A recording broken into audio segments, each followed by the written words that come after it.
These are the dark reasons why America's newest rifle became a death trap for soldiers in Vietnam, turning what should have been a technological advantage into a weapon that killed its own users. The M16 rifle was supposed to revolutionize American infantry warfare. Lightweight, accurate, and deadly effective, it represented the future of military small arms. But between 1965 and 1967, this revolutionary weapon became a nightmare for American troops fighting in the jungles of Southeast Asia. Soldiers were found dead next to their disassembled rifles, frantically trying to clear jams while enemy fire rained down on them.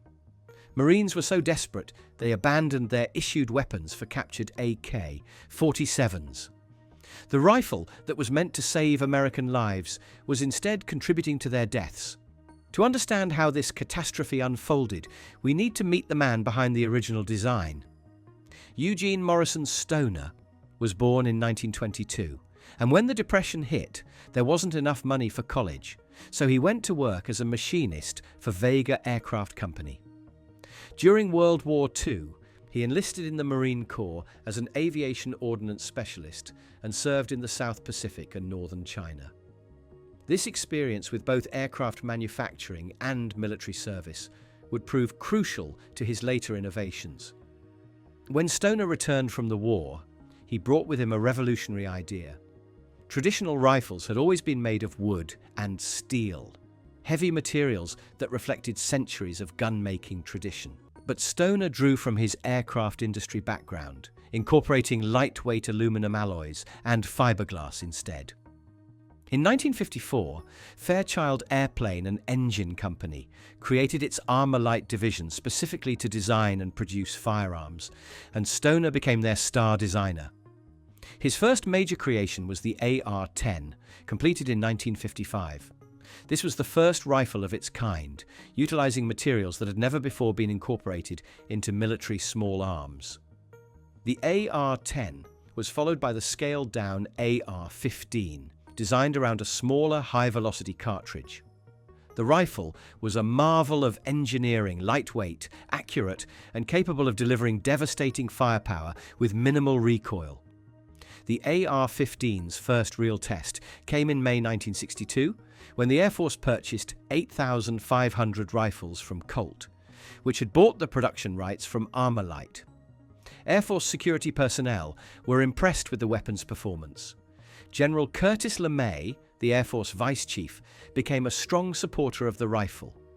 The weapon was performing exactly as Stoner had designed it to perform, but the Army had different ideas.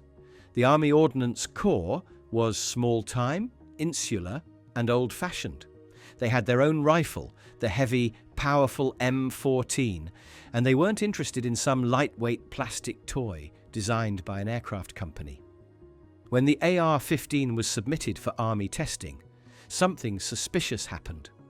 Secretary of the Army Cyrus Vance later ordered an investigation into why the weapon had been rejected, and the resulting report found that Army Materiel Command had rigged the tests, selecting procedures that would favor the M14 and choosing match-grade M14S to compete against AR-15S straight out of the box. Despite this resistance, Secretary of Defense Robert McNamara saw the AR-15's potential. In January 1963, he concluded that the AR-15 was the superior weapon system and ordered a halt to M14 production. The Army and Marines were directed to adopt the rifle, now designated the M16.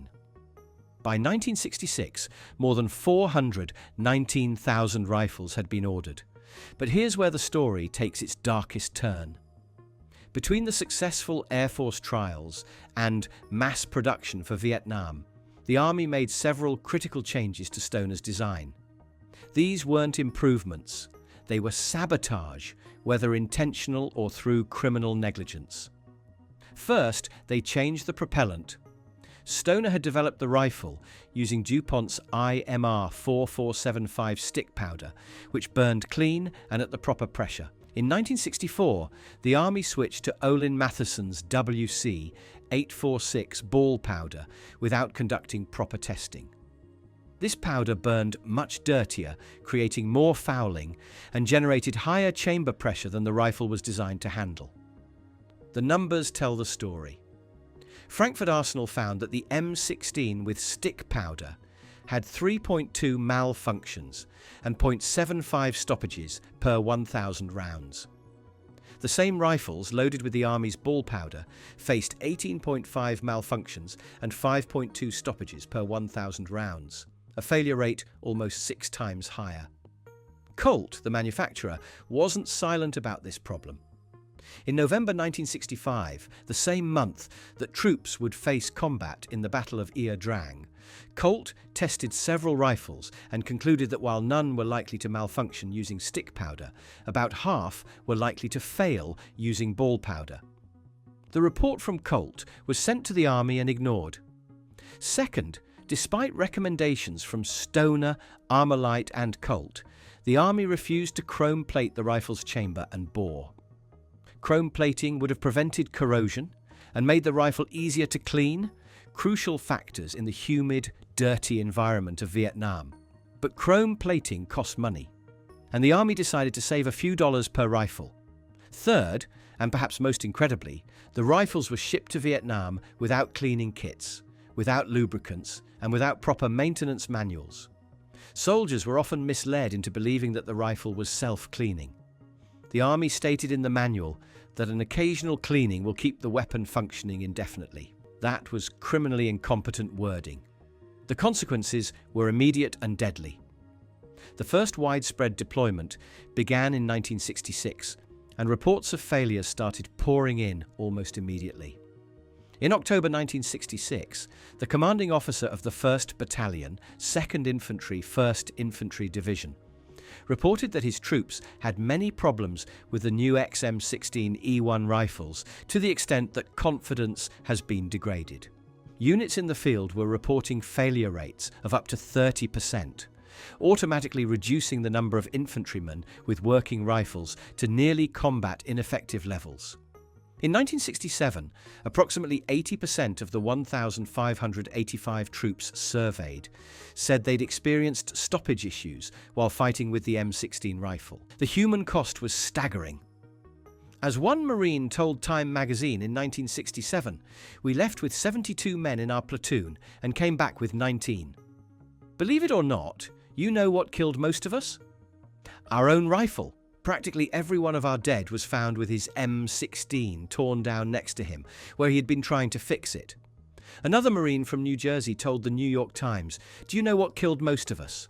Our own rifles, the M16. Practically every one of our dead in a recent battle had his rifle torn down next to him, where he had been trying to fix it." The congressional committee that investigated these failures discovered a particularly tragic detail. A Marine was killed in combat because he was the only member of his squad with a cleaning rod. He died running up and down the line, using his cleaning rod to unjam his fellow Marines' rifles while enemy fire swept the position. Bob Orkand, who served with the 1st Cavalry Division in Vietnam and later became Deputy Director of the Weapons Department of the U.S. Army Infantry School, relates in his book Misfire that "My first casualty in Vietnam was one of my men being killed by return fire at night, when his M16E1 jammed after firing one round at a group of approaching NVA soldiers." The Battle of Hill 881 on April 30th, 1967, became emblematic of the M16's failures. The 2nd and 3rd Battalions of the 3rd Marine Division prepared to assault Hill 881, a few miles northwest of Khe Sanh, to dislodge North Vietnamese Army forces. As the attack moved forward, many Marines died because their newly issued M16s jammed and became useless. Many of them took captured AK-47s to fight with instead. The malfunctioning rifles were repeatedly blamed for contributing to soldier deaths in firefights, and some soldiers and Marines even elected to carry AK-47s as their primary weapons. The desperation was so acute that soldiers and Marines were sending requests to their families for cleaning supplies, lubricants, patches, .22 rifle cleaning rods, brushes, and picks. Congressional hearings held years later noted that GIs were buying black market AR-15 for $600 compared to a list price of $100 just to get rifles that actually worked. On March 26, 1967, the Washington Daily News broke the story of M16 failures publicly. By May 23, 1967, the M16 was under fire in Congress for letting troops down in Vietnam. On May 3, 1967, Chairman L. Mendel Rivers of the Committee on Armed Services appointed a special subcommittee to inquire into the M16 rifle program. The investigation, led by Congressman Richard Icord of Missouri, conducted lengthy hearings throughout the summer of 1967. What they discovered was shocking. On October 19, 1967, the Icord Committee issued a damning 51-page report that laid the blame squarely at the feet of the Army Ordnance Corps. Icord's final report blamed the main problem on the Army's insistence on using the Olin ball powder. Icord stated that the continued use of the ball powder bordered on criminal negligence. The report documented how warnings from Colt had been ignored, how test data showing the powder's problems had been suppressed, and how the Army had essentially sabotaged its own soldiers. But was this sabotage intentional?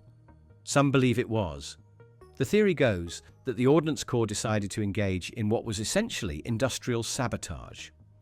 They thought the ends would justify the means, that the Army would drop the M16 in Vietnam because it was unreliable and go back to their beloved M14. They insisted on 3 changes that they knew would cause problems: the unnecessary forward assist, the lack of chrome plating, and the inferior ball powder. Others blamed the whiz kids on Secretary of Defense McNamara's staff, who made decisions about resources and procurement without understanding small arms. This micromanagement by people who had not the slightest clue about weapons design led to catastrophic decisions. What's most infuriating is that no one was ever truly held accountable. During the congressional investigation, people kept their mouths shut or couldn't recall reports or incidents. Documents were never turned in or found, likely burned as soon as the subpoenas showed up. Careers continued uninterrupted while American soldiers paid the price with their lives. The most serious problems weren't fixed until 1967, when the M16A1 entered service. The new rifle had a chrome-plated chamber, came with proper cleaning kits and lubricants, and included an entertaining field manual drawn by comic book artist Will Eisner.